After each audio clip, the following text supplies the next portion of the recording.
नमस्कार।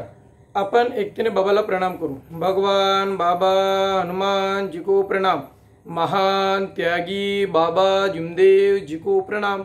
परमात्मा एक। नमस्कार सर्व सेवक सेविका कुमार कुमारिकांना नमस्कार। परमात्मा एक कार्यक्रमात आपण सर्व सेवक सेविका कुमार कुमारिकांचे हार्दिक स्वागत आहे। नमस्कार मंडळी। तर मंडळी आपण आपल्या परमात्मा एक कार्यक्रमामध्ये महान त्यागी बाबा जिमदेवजी उपदेश उपदेश यावर आपण चर्चा करीत होतो आणि उपदेश आपण काल 2 भाग पाहिले आणि आज तिसऱ्या भागामध्ये म्हणजे तिसरा पॅराग्राफमध्ये आपण सादरीकरण करणार आहोत। तर मंडळी आपण कंटिन्यू आपला कार्यक्रम सुरू ठेवत आहोत। आपण काल सेवकांच्या आपण शेवटच्या भागामध्ये पाहिलं होतं की सेवक निंदाखोर आहे असे लक्षात आले असता निंदाखोर सेवकाशी संगत करू नये। शंका करणाऱ्या सेवकास दुःख येते आणि त्यास भगवंत साथ देत नाही। यावरून तुम्ही लक्षात असू द्या की तुम्ही सुद्धा असे काम करू नका। तुम्ही समजदार आहात। तुम्ही समजदार असून सनी एक व्यक्ती आहात, प्रतिष्ठित नागरिक आहात ना, तुमच्याकडून ह्या चुका व्हायला नको पाहिजेत। म्हणून मित्रांनो आपण या गोष्टीकडे लक्षात असू द्या आणि कसल्याही प्रकारची निंदाखोर आपण दुसऱ्याची करू नका। आणि दुसऱ्या जर करत असतील आणि ते जर ऐकत नसतील ते पुन्हा तेच करत असतील पुन्हा तर अशा लोकांसोबत या अशा लोकांच्या संगतीपेक्षा आपण दूर राहिलं तेवढं बरं। कारण जर निंदाखोर सेवक जर असले, सेवक जर निंदा करत असतील तर त्यांना भगवंतही साथ देत नाही, हे लक्षात असू द्या। शंका करणाऱ्या सेवकास दुःख येते आणि म्हणून निंदा करणाऱ्या सेवकाशी संगत करू नये आणि अशा निंदाखोर सेवकासोबत राहू नये, कारण त्यास भगवंतही साथ देत नाही। कारण आपण एक उदाहरण तुम्हाला सांगतो। तुम्ही जर कारल्याचं झाड लावलं तर त्या कारल्याच्या वेलीला कारलेच लागतील तर ते कटू असतील, तुम्हालाही माहिती आहे, आणि कटू राहतात। जर टरबूजाचं झाड लावलं तर टरबूजाच्या वेलाला मात्र टरबूजच लागतील, मात्र टरबूज गोड असतात, ज्याला खरबूज म्हणतात कोणी। तर कडुनिंबाचे झाड जर बघितलं तर तो कडूच असणार। मग कडूच्या संगतीत गेलं तर कडूचे गुण मिळतील आणि गोडच्या संगतीत गेलो आपण तर गोडची संगत मिळेल। मग हा निर्णय तुमच्या हाती असते, टरबूजाचं वेल निवडायचं की कारल्याचं वेल निवडायचं। कारण प्रसंगासाठी ते एक सब्जी आहे। मला एक म्हणायचे की वाईटाची संगत घ्यायची की चांगल्याची संगत घ्यायची हा आपला निर्णय असतो। म्हणून वाईटीच्या संगतीत जाण्यापेक्षा आपण चांगल्याची संगत ठेवली तेवढी बरी। मी सांगितलं ते पदार्थाचे उदाहरण होतं, परंतु आता जे सांगत ते हयातीतले उदाहरण असे आहेत की वाईटाची संगत घेतली तर वाईटाच्या संगतीचे गुण प्राप्त होतात, चांगल्याची संगत घेतली तर चांगल्याची गुण प्राप्त होतात। मला हे पदार्थाच्या बाबतीत त्या वेलाच्या वरून उदाहरण हे द्यायचं होतं की कारल्याच्या झाडाला कारलेच लागतील, टरबूज झाडाला टरबूजच लागतील। म्हणून शेवटी चंदनाचे गुण चंदनामध्ये असतात, कस्तुरीचा सुगंध कस्तुरीमध्ये असतो। बराच सारा इतिहासमयामधील उदाहरणं भरपूर आहेत। असो, आपण आपल्या या समोरच्या भागामध्ये आपण कंटिन्यू सुरू ठेवतो। या मार्गाची भाषा बोलण्याची पद्धत भगवंताने मान त्यागी बाबा जिमदेवजींना तत्वशब्द नियमाद्वारे समजवून निष्काम कार्य करण्याची जबाबदारी सोपवली। महान त्यागी बाबा जिमदेवजीचा जन्म 1921च्या शतकामध्ये झाला, 1921 साली झाला हे आपण सर्वांना माहीत आहे। कोणताही मानवाचा जन्म झाल्यानंतर मध्ये तो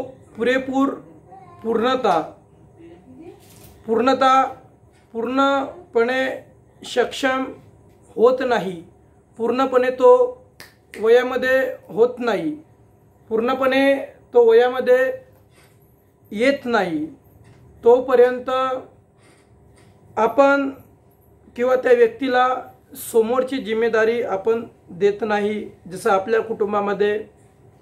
कुटुंबामध्ये जसं 18 वर्षाच्या खाली व्यक्ती असतील तर त्यांना आपण भारत सरकारच्या किंवा आपल्या समजदारीच्या उद्देशाने त्यांना आपण अज्ञान वयामध्ये ठेवतो आणि 18 वर्ष पूर्ण झाल्यानंतर आपण त्याला सज्ञान समजतो। त्या पद्धतीने एक माणसाचा जन्म झाल्यानंतर मध्ये माणूस हा एक बाळाच्या अवस्थेमध्ये असतो. तो बाल्य अवस्थेमधून शिक्षणाच्या अवस्थेमध्ये जात असतो. शिक्षणानंतर मध्ये आपण तीनच वेळेत धरतो आपण, बाल्यावस्था, किशोरवयीन आणि वृद्धावस्था. बाल्य, किशोरवयीन आणि युवक आणि समोर आपण 60 वर्षापासून वृद्धावस्था समजतो. तर जसं मला हे सांगायचे आहे की मानते की बाबा जुमदेजी जसं यांचा जन्म 1921ला झालं, तर त्यांना सुद्धा शिक्षण घ्यावं लागलं. त्यांना सुद्धा कुटुंबातल्या काही गोष्टी आहेत, परिस्थितीच्या गोष्टी त्या समजून घ्यावं लागलं. त्यांना सुद्धा प्रपंचामध्ये जावं लागलं. त्यांना सुद्धा प्रपंचाचं परमार्थ करावं लागलं. त्यांना एक मुलगा असताना जेव्हा परमेश्वरी कृपेच्या प्राप्तीचा मंत्र मिळाला आणि भगवंताची प्राप्ती बाबा जुमदेजींनी करण्याचा विचार केला, तेव्हा मात्र बाबांना सुद्धा ते कार्य करावं लागले. ते एकदम हे कशी एक साखळी किंवा संकल्प किंवा परिस्थिती आपली जशी जीवनाची एक रेखा आहे किंवा जीवनाची जे आपली चढ उतार भाग आहे तो प्रत्येकाला काढावं लागतं. म्हणून मला या उदाहरणावरून तुम्हाला हे सांगायचे होतं की या मार्गाची भाषा, बोलण्याची पद्धती भगवंताने मानते की बाबा जुमदेजी यांना तत्वशब्द नियमाच्या द्वारे समजावून निष्काम कार्य करण्याची जबाबदारी सोपवली. या अर्थात मला हे सांगायचे आहे की मानते की बाबा जुमदेजींनी कालांतराने आपल्या सुख समाधानासाठी आणि स्वतःच्या कुटुंबाचे दुःख दूर करण्यासाठी, स्वतःचे दुःख दूर करण्यासाठी जे भगवंताची प्राप्ती केली आणि भगवंताची प्राप्ती केल्यानंतर त्यांना भगवान बाबा हनुमानजींनी जसे अगोदरच्या वेळेस बाबांनी 2 तत्वे दिली आणि परमेश्वराने 2 तत्वे बाबांना दिली, तर ते एक तत्व निर्माण झाले. मागे सुद्धा बोललो होतो, जसे 4 वेद आहेत, अर्थवेद, ऋग्वेद, सामवेद, यजुर्वेद. तर या वेदाचा जसा एक अखंड अभ्यास जगाला मिळालेला आहे, तर या म्हणणार नाही का वेदाला अनुसरून हे 4 तत्व आहेत, परंतु जे 4 तत्व दिलेले आहेत या मार्गामध्ये नेमनिटके सरळ आणि साध्या आणि सोप्या पद्धतीमध्ये दिलेले आहेत. हे जे 4 तत्व जसे निर्माण झालेले आहे आपल्या मार्गात, हे साध्या पद्धतीने निर्माण झालेले नाहीत, हे लक्षात ठेवा. कारण पहिले 2 तत्वे हा तत्वाचा भाग होता, परंतु आपण आता बोललोच तर कंटिन्यू करून टाकतो. नंतर आपण तत्वाच्या वेळेस आपण जे येणार आहे कंटिन्यू ते करू. पहिले 2 तत्वे जे बाबा जुमदेवजींनी दिले, तर बाबा जुमदेवजी एक योगी पुरुष होते. योगी पुरुष या नात्याने त्यांनी भगवान बाबा हनुमानजीला प्राप्त केलं होतं आणि प्राप्त केल्यामुळे बाबा जुमदेवजी हे परमेश्वराचा एक अंश, आत्मा एक परमेश्वराचा अंश आहे आणि मानते की बाबा जुमदेवजी मानव नात्याने त्यांनी या पृथ्वीवरती जन्म घेतला, परंतु त्यांनी एका भगवंताची प्राप्ती केली. त्याच्यामुळे भगवान का सर और भगवान का धड़, जब भगवान का सर और भगवान का धड़ यानी सेवक भगवान बन गया है, दोनों एक हो गए. तो यावरून बाबांनी जे 2 तत्वे दिली, तर बाबांनी 2 तत्वे देणे आणि परमेश्वराने त्यांच्यासोबत 2 तत्वे देणे ही साधी गोष्ट नव्हती. तर मंडळी, यामधून जे तत्व मिळालेले आहेत आपण समोर ते पाठ त्यामध्ये आपण प्लस करू जेव्हा आपल्याला तत्वाच्या प्रकरणी. तर जे तत्वशब्द नियम होते जे भगवंताने बाबा जुमदेवजीला दिली आणि निष्काम कार्य करण्याची जबाबदारी. आता निष्काम कार्य म्हणजे बाबांनी काय केले हे आपण सर्वांना माहिती आहे.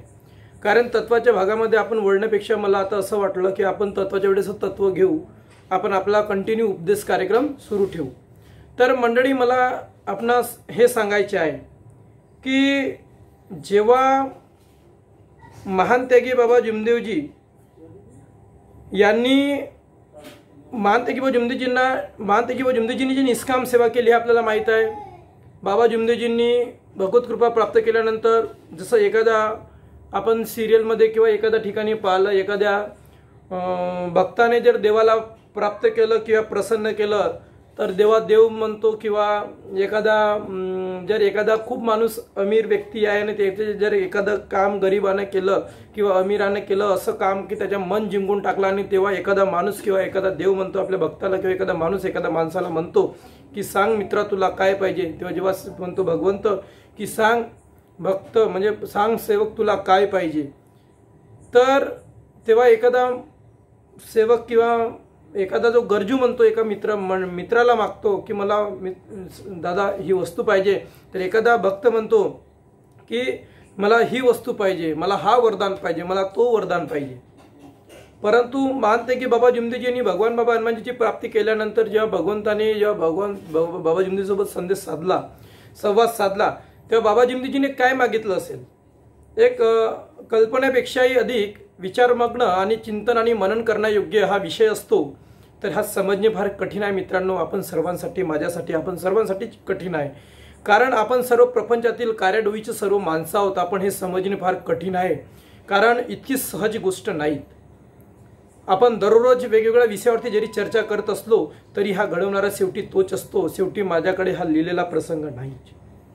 मी एक समोर पॉईंट असतात माझ्या किंवा आलेले पॉईंट असतात, त्यावर मला चर्चा करावी लागते. तर मंडळी, जेव्हा तुम्ही या उदाहरणावरून समजून घ्या की जेव्हा परमेश्वराला म्हणजे भगवंताला बाबा जिमदेजींनी प्राप्त केलं तेव्हा बाबा हनुमानजीने सुद्धा म्हटलं असेल किंवा नाही म्हटलं असेल हे आपल्याला माहीत नाही, पण ही मात्र गोष्ट सत्य आहे की जेव्हा भगवंताची प्राप्ती जेव्हा केली तर भगवंत एवढं म्हणणारच आहे की सांग म्हणजे कशासाठी केली आहे प्राप्ती, उद्देश काय आहे हे भगवंत विचारणार आहे.